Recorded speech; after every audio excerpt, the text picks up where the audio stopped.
ஒரு கரெக்டான ஒரு விஷயத்துக்கு வந்தீங்க. இப்போ இதை சொல்கிறப்ப அழகாக ஒரு விஷயத்துக்கு வந்தீங்க. இதெல்லாம் கர்மா ரிலேட்டட், சத்தியம் கர்மா ரிலேட்டட் படுது. ஆனால் கர்மா என்பது எது என்பது நமக்கு அறிந்து கொள்ள வேணும். பொதுவாக கர்மா என்பது என்ன சொல்லுவாங்க, ஒரு செயலை சொல்கிறாங்க கர்மா என்பது.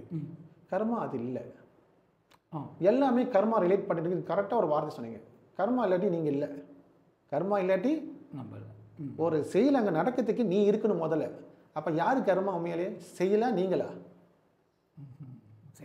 நம்ம ஒரு செயலை நடக்கிறதுக்கு நீங்க இருக்கணுமா இல்லையா? அப்போ நம்ம தான். அப்போ முதல் கர்மா யாரு? நீங்க தானே.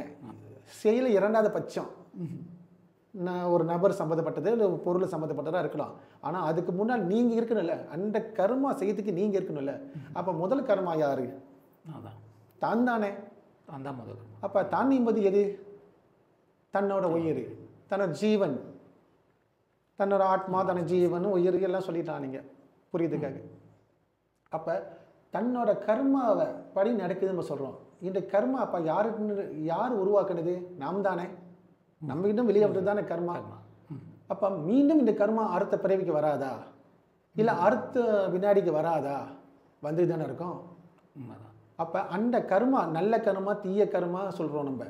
அப்போ நல்ல கர்மா நடத்துறதுக்கு முதல்ல கர்மானு என்னன்னு நீங்கள் தெரிஞ்சு ஆகணும். ஓகே, கர்மானு என்னன்னு தெரியாத பட்சத்தில் நீங்கள் எது சொல்கிறீங்க தீய கர்மா நல்ல கர்மானு? அது ரெண்டாவது பட்சம். ஒரு செயல் நடந்த பிறகு தான் அது தீய கர்மா சொல்கிறோம். செய்கிற முன்னுக்கு எல்லாமே கர்மாவாக தான் இருக்குது. ஆனால் அந்த அந்த விளைவில் உண்டாகிற தன்மையை பொறுத்து தான் தீயது நல்லது என்பது. ஒருத்தருக்கு தீயா தெரியுது, ஒருத்தருக்கு நன்மையாக தெரியுது. ஓகே. அப்போ முதல் கர்மா யார்? தன்னோட உயிர் ஜீவன். அப்போ தன்னோட ஜீவனை அறிவது தானே முதல் கடமையாக இருக்குது. அதுதானே இறைய வழிபாட்டாக இருக்க முடியும். அதுதான் ஞான மார்க்கம். இதுதான் ஞான மார்க்கம். இதுக்குள்ளே தான் அந்த ஞான மார்க்கம் அடங்கியிருக்கு. எஸ். கர்மாவை அறியிறது. கர்மாவும் ஆமாம். உன் கர்மா தெரிஞ்ச கடவுள்கிட்ட போயிட்டு நம்ம பல விஷயம் வேண்டுறோம். ஆலயத்துக்கு செல்றப்ப நம்ம என்ன பண்ணுறோம்? குளிச்சுட்டு சுத்தப்பட்டமாக, யாரும் பொய்ய பேசக்கூடாது, மௌனமாக இருக்கணும் எல்லாம் சொல்லியிருக்காங்க சாஸ்திரப்படி. எல்லாமே பொய்யில்லை, எல்லாம் உண்மை. எல்லாம் எதுக்காக செஞ்சாதான் அந்த இடத்துல நீ பேசாமல் அமைதியாக இருக்கப்ப உன் ஆத்மா மட்டும்தான் அங்கே இருக்குது. உன்னோட அகங்காரம் அங்கே செயல்படலை. உன் கர்மா அங்கே செயல்படாமல் அமைதியாகவே இருக்குது. அப்போது தன்னை யார் என்பது உணர்வு ஒரு நிலைக்கு உங்களுக்கு கொண்டு போகுது. அதனால தான் நீங்கள் என்ன சொல்கிறீங்க, ஒரு ஆலயத்துக்கு போனேன், பக்தியோடு கும்பிட்டேன், கொஞ்ச நேரம் அப்படியே அமைந்தேன், அவ்வளோ கவலையோடு வந்தேன், ஆனால் ஒரு மன அமைதி நிம்மதி கிடச்சி. அப்போ நிம்மதியும் அமைதியும் எங்கே கிடச்சிச்சு? மனதில். இந்த மனம் எங்கே இருக்குது? தன்னுக்குள்ளே இருக்குது. தன் கர்மாலேருந்து வெளிப்பட்டு தான் மனம். இந்த வெளிப்பாடு கேட்கும் போது ரொம்ப ஈஸியாக அண்டர்ஸ்டாண்ட் பண்ணுற மாதிரி இருக்குது. நம்மளோட மனசை வந்து ஒரு இடத்துல நிலைப்படுத்தினாலே அங்கே நம்மளுக்கு வந்து இறைவன் கூட பேசுகிற தன்மை வரும். ஸோ இப்போ மக்கள் மத்தியில் இது குறைஞ்சிக்கிட்டு இருக்குன்னு நினைக்கிறீங்களா? அதனால தான் ஆலயம் இல்லாமல் நிறைய குரு வழிபாடுகள் உருவாகிருக்கு. இதுதான் காரணம். ஆலய வழிபாடு சிறப்பான வழிமுறைகள். அது சரியை கிரியை கற்றுக்கிற ஒரு பள்ளிக்கூடம். அது மட்டுமல்ல, ஞான யோகத்துக்கும் அங்கே அந்த பாடத்தை இருக்குது, பாடங்கள் அங்கே இருக்குது. ஆனால் அந்த பாடங்கள் யாருமே அந்த பாடத்தை போதிக்கிறதில்ல. அவங்கவுங்க அது ஒரு தொழிலை பார்த்து செஞ்சிட்ருக்காங்க. வருமானம் ஆச்சாரிகள் அவங்க ஒரு தொழிலை, ஏன்னா அவங்க வருமானம் அதில் தான் வருது, அவங்க குடும்பம் வருது, அவங்க செய்கிற தொழில் அது தப்பு கிடையாது. ஏன்னா அது அவங்க தொழிலே அதுவாக இருக்குது. அதனால் அவங்கள நம்ம குறை சொல்ல கொண்டு இல்லை.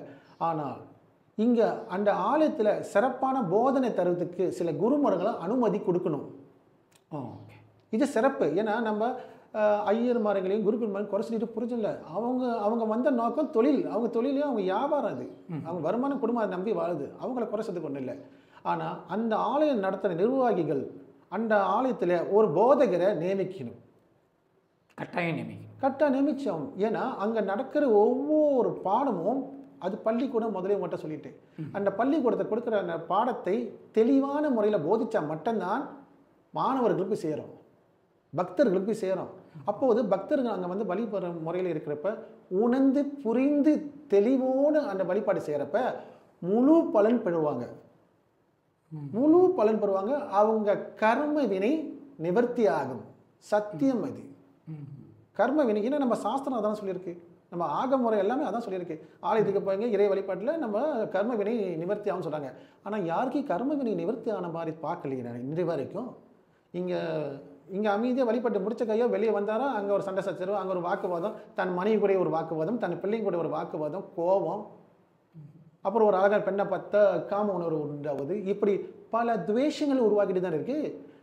அப்போ இதுவாக நம்மளுக்கு சொல்லி கொடுத்த இறை வழிபாட்டு ஒரு காலத்தில் கிடையாது. நம்ம வேதம் பொய்யல்ல, நம்ம சாஸ்திரம் பொய்யல்ல, எதுவுமே பொய்யல்ல.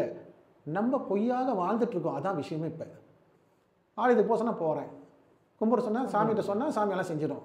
என்னமோ அது இறைவனா இல்லை வேலைக்காரங்களா நம்மளுக்கு? இங்கே நம்மளுக்கு இறைவனை கேவலப்படுத்திட்டு இருக்கோம் ஆக்சுவலி. அதுதான் விஷயமே, பிரச்சனை இப்போ.